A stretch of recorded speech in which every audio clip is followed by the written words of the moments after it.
Hay quien limita muchas veces el liberalismo a una ciencia económica, una filosofía económica, pero muchos liberales consideran que el liberalismo debe verse con mayor profundidad. Yo quiero dar la bienvenida a este programa al filósofo español Santiago Navajas. Él tiene una licenciatura en Filosofía y Letras por la Universidad de Granada. Él es, de hecho, originario de esa ciudad andaluza, Granada. Tiene una maestría en Análisis y Gestión de la Ciencia y la Tecnología por la Universidad Carlos III de Madrid y una especialización, me pareció muy curioso, en Historia y Estética Cinematográfica en la Universidad de Valladolid. Es autor de varios libros, entre ellos 10 razones para ser liberal, que ha sido publicada por Editorial Deusto y ganó el segundo lugar en el 18º concurso de ensayo de Caminos de la Libertad con el trabajo La posverdad os hará libres. Santiago Navajas, gracias por estar con nosotros en la entrevista. Cuéntanos por qué nos hará libres la posverdad. En primer lugar, es un honor y un placer haber participado en este concurso y además haber tenido la suerte de contar con este segundo premio, que le agradezco mucho a los miembros del jurado, y además por la posibilidad de estar aquí en México en un concurso que es para la comunidad de liberales en español, que yo creo que es la gran utopía para este siglo XXI, que consigamos hacer una gran comunidad entre los liberales hispanos de todos los países, sumando fuerzas para que todos nuestros países se sumen a ese proyecto que, como dice el mismo concurso, es Caminos de la Libertad, ¿no? Tenemos que ir hacia mayores cuotas de libertad en México, en España, en Argentina, etcétera, ¿no? Con respecto a lo que me comentabas, es muy importante aquello que decía Hayek, que empezó siendo un economista, pero él decía, junto a su amigo Keynes, tan cercanos y al mismo tiempo tan distintos, con tantas distinciones entre ellos, que un economista que sabía solo de economía no sabía ni siquiera de economía. Es decir, un economista, para saber realmente de economía, tiene que saber de historia, tiene que saber de sociología, tiene que saber de la cultura de los pueblos. Y ya, en particular, con respecto a la historia del liberalismo, recordemos que empieza en el siglo XVI con la Escuela de Salamanca en España, que eran fundamentalmente filósofos. Entonces estaba ahí, por ejemplo, Luis de Molina, que es el gran filósofo del libre albedrío. Fíjate que es imposible un liberalismo si no fuese que los seres humanos contamos con el libre albedrío. Ahora hay muchos filósofos que critican precisamente eso y dicen que estamos determinados. Si estuviésemos determinados, el sistema político liberal se caería por todos lados. Está Juan de Mariana, que va a ser el gran filósofo del mercado, pero también está Francisco Suárez, que hizo una reivindicación de la democracia y de cómo el poder estaba en el pueblo y no tanto en los monarcas absolutos. Entonces, como tú muy bien has comentado, el liberalismo reivindica la libertad en todos los ámbitos. Hubo un socialista español que se entrevistó con Lenin en un momento dado y le recriminó que en la Unión Soviética no había libertad. Lenin le respondió cínicamente: ¿libertad para qué? Y este socialista español, pero que tenía un alma liberal, Fernando de los Ríos, le dijo: libertad para ser libres, ¿no? Entonces, claro, yo creo que este es el gran mensaje del siglo XX que va a continuar en el siglo XXI. Ahora, hablas de la posverdad y yo a veces tengo la impresión de que la posverdad es una forma de mentir. Como la gente no quiere aceptar la verdad, inventa historias y las llama posverdad. ¿Qué opinas de eso? Exacto. De hecho, con respecto a ese libro que has comentado mío, 10 razones para ser liberal, tengo un capítulo dedicado a la posverdad, pero resulta que en el ensayo que he presentado al concurso he cambiado radicalmente de idea. ¿Cambiaste de posición? A ver, he cambiado de posición, que yo creo que también eso es lo importante del liberalismo, ¿no? Para que eso se es libre, hasta para cambiar de punto de vista. ¿no? Y para cambiar, eso también lo decía Keynes, ¿no? Cuando le criticaban, que decía: usted siempre está cambiando de opinión, y él decía: claro, cuando cambian los hechos o cambian las ideas, claro, cambio de punto de vista. Lo importante es que el cambio de opinión no sea basado en intereses. Keynes, ¿no?, empezó siendo liberal y terminó siendo un liberal. Bueno, entre medias se convirtió... Pero su teoría económica, sí, que es la que se utiliza hoy, es completamente antiliberal. Exacto. Fíjate que luego, al final de su vida, ya su biógrafo Skidelsky comenta que él se volvió al liberalismo precisamente porque la mayor parte de sus discípulos se habían hecho marxistas y él consideraba que Marx era un pensador de segundo plano. ¿Cuál ha sido mi cambio de idea con respecto a la posverdad? Yo pensaba, como comentabas, que la posverdad era una forma de mentira.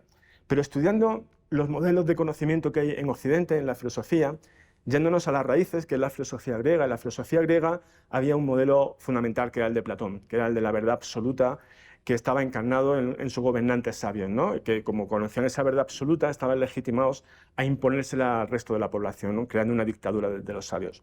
Luego teníamos el modelo de la posverdad pura, que sería el de los sofistas, que eso reivindicaban efectivamente que todo dependía de la subjetividad, del sentimentalismo. Claro, ahí la mentira y la verdad se equiparaban. Pero, y este ha sido mi cambio de opinión, también estaba Sócrates. Y yo creo que Sócrates, y eso es lo que defiendo en este ensayo, defiende un tercer modelo de posverdad, que es un modelo relativo, pero ya no a los sentimientos o a los sentidos, sino a la razón.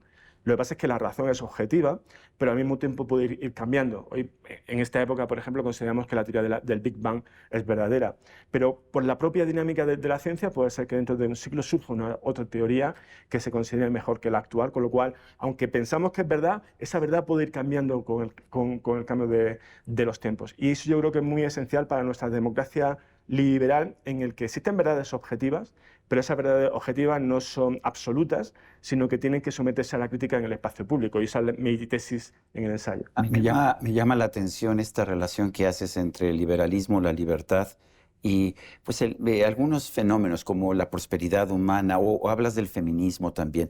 Cuéntanos, ¿es necesaria la libertad económica para lograr prosperidad, para construir prosperidad? ¿O es más bien lo contrario, como dicen algunos, que para construir prosperidad es necesario que el Estado domine las decisiones económicas? Es fundamental. Una de las cosas que defiendo también en este libro es que los liberales muchas veces nos hemos enfocado mucho en el mercado, porque los socialistas se enfocaban mucho en el Estado. Entonces, hemos opuesto ahí una dicotomía maniquea entre el Estado y el mercado, pero realmente lo que tenemos que buscar es una dialéctica entre el Estado y el mercado para favorecer a lo que de verdad nos tiene que preocupar, que es la sociedad civil. Porque la sociedad civil es donde están los ciudadanos, donde están los individuos.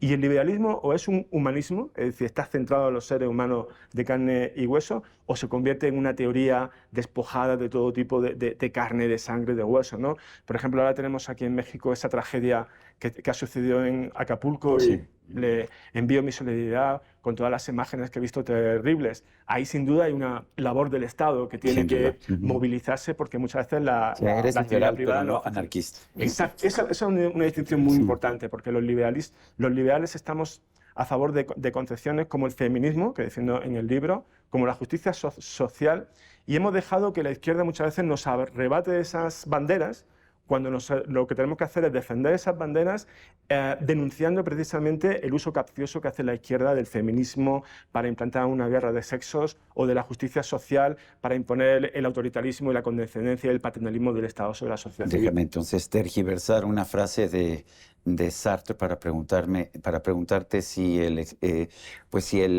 liberalismo es un feminismo.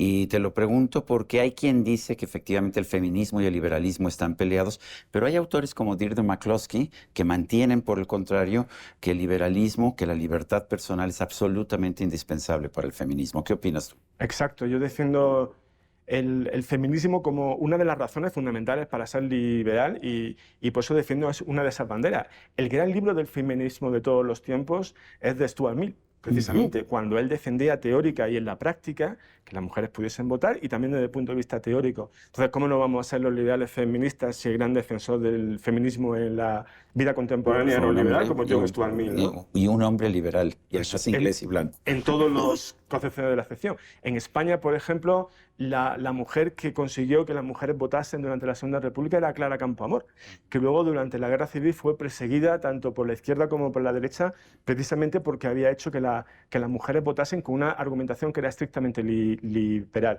Clara Campoamor es una de mis inspiraciones, y ella fue la que dijo que el liberalismo es un humanismo y que el feminismo es un humanísimo, y que ella es feminista porque es humanista. Entonces yo creo que todos los humanistas tenemos que ser feministas, y tenemos que denunciar a esa izquierda que utiliza el feminismo precisamente para enfrentar a hombres con mujeres, para llevar la concepción marxista del guerracivilismo dentro de la sociedad, abandonado desde el punto de vista de la clase social, y ahora lo quieren meter en esa guerra de sexos que nos lleva a un enfrentamiento tan absurdo entre hombres y mujeres. Dicen que no puede haber una guerra de sexos porque hay demasiada confraternización entre los enemigos, pero en fin.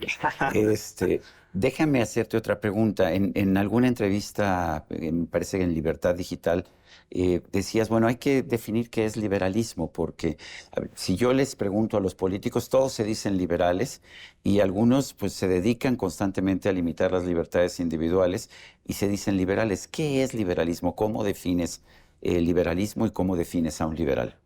Es una gran pregunta, esa es la pregunta. Tenemos que empezar por lo más básico, y lo más básico es que es la libertad, porque la libertad muchas veces se confunde como hacer lo que a uno le da la gana, pero eso no es libertad. Yo creo que la mejor Yo no te puedo llegar y decir, por mi libertad te voy a matar. Exacto, ¿no? Claro, entonces el liberalismo está lleno de limitaciones, pero que son limitaciones que lo que hacen es que la libertad sea más profunda y que sea mucho más expansiva. Paradójicamente, la mejor definición de libertad seguramente la dijo un antiliberal, como era Friedrich Nietzsche, que dijo que la libertad, en un sentido más propio, es la voluntad de la autorresponsabilidad. Entonces, claro, tenemos que insistir mucho los liberales de que desde el punto de vista de la libertad, la responsabilidad es fundamental. Entonces, nosotros siempre vamos poniendo, por así decir, pares, ¿no? La libertad con la responsabilidad, los derechos con los deberes, el poder del Ejecutivo respecto al poder del Judicial. Es decir, estamos siempre poniendo esos límites que hacen que cuanto más límites positivos pone, más libre es la gente, ¿no? Entonces, al final lo que queremos es volver a la pregunta de Lenin, ¿no? ¿Libertad para qué? Pues libertad para desarrollar la esencia del ser humano, porque los liberales también pensamos que hay una esencia en el ser humano, una esencia que está imbuida en nuestra facultad de pensar. Entonces, el liberalismo es el sistema político que mejor te permite pensar. Incluso a los comunistas, a los socialistas, a los fascistas, van a poder expresar su idea dentro de la sociedad liberal siempre que no usen la violencia, claro, que también está dentro de su ADN. Luego está la facultad del lenguaje. Claro, es que los seres humanos tenemos esa facultad única entre todas las especies de proferir expresiones que nunca se han dicho. Eso solo es posible en el liberalismo. Y luego tenemos una facultad ética, que es la capacidad de reflexionar sobre lo que está bien y lo que está mal. Un bebé cuando nace sabe lo que está bien y lo que está mal, pero desde un punto de vista muy básico, muy intuitivo. El liberalismo es el que permite aplicar la racionalidad a esas intuiciones morales. Entonces, al final, ¿qué es lo que definía el liberalismo? Pues el sistema político que mejor permite que el ser humano se exprese en toda su riqueza conceptual, lingüística y moral. Dentro del liberalismo puedes ser comunista, puedes ser fascista, puedes hacerte dentro de una secta Amis, puedes hacerte lo que tú quieras, siempre y cuando sea ese único límite que sea el de la violencia, de no emplearla, y el de la tolerancia hacia los demás. Santiago, hay quien dice que la libertad, el liberalismo, los sistemas liberales generan incertidumbre porque la gente necesita una imagen fuerte, necesita a un dictador que le señale cuál es el camino. Un dictador como podría ser ilustrado en el esquema de Platón, o un dictador como Hitler, o un dictador como Hugo Chávez. ¿Qué opinas tú? ¿Es más feliz quien vive en una dictadura con un Estado que le dice lo que tiene que hacer? Sí, sí. Además es que el gran defensor del Estado totalitario, paradójicamente, es un liberal, Thomas Hobbes, en el siglo XVII. Porque Thomas Hobbes, claro, pero Thomas Hobbes vivía en una época de una gran inseguridad.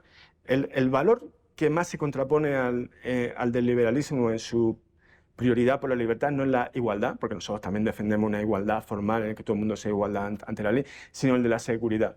Entonces, eso que has apuntado es muy importante, porque todos los sistemas autoritarios van a insistir mucho en convencer a la gente de que la seguridad y la felicidad están por encima de la libertad.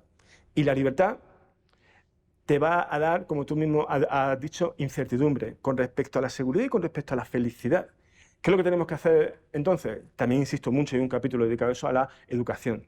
Tenemos que educar a la gente a que maneje la incertidumbre, a que esté de acuerdo consigo mismo con respecto al estrés y a la ansiedad. Aunque recuerdo las encuestas de opinión hace algunos años en Rusia que decían que los viejos, el gobierno que recordaban con mayor nostalgia era el de Stalin. Claro, precisamente porque Stalin le daba esa seguridad que es verdad que el liberal no le va a dar, porque el liberal te dice, el futuro no lo sabemos, tenemos que arriesgarnos. Entonces, el liberalismo es una filosofía, y eso tenemos que ser conscientes de eso, es una filosofía del riesgo. Y mucha gente tiene aversión al riesgo, con lo cual nosotros también tenemos que modular cómo son los seres humanos en realidad, por ejemplo, para crear un estado de bienestar que le dé esa seguridad y que no vayan a caer al final en lo que has indicado, ¿no? En dictadores que por la izquierda y por la derecha, con la excusa de la seguridad, les van a quitar la libertad. Yo con respecto al siglo XXI, que se nos viene encima, soy bastante pesimista, porque tenemos un siglo XXI que se va a configurar como el siglo XXI de los imperios, el imperio chino, el imperio indio, el imperio de Estados Unidos. Y en todos estos imperios la idea un poco es la idea de la seguridad. Entonces, insisto, tenemos que educar a la gente en que sean capaces de ser como Eva en la Biblia, ¿no?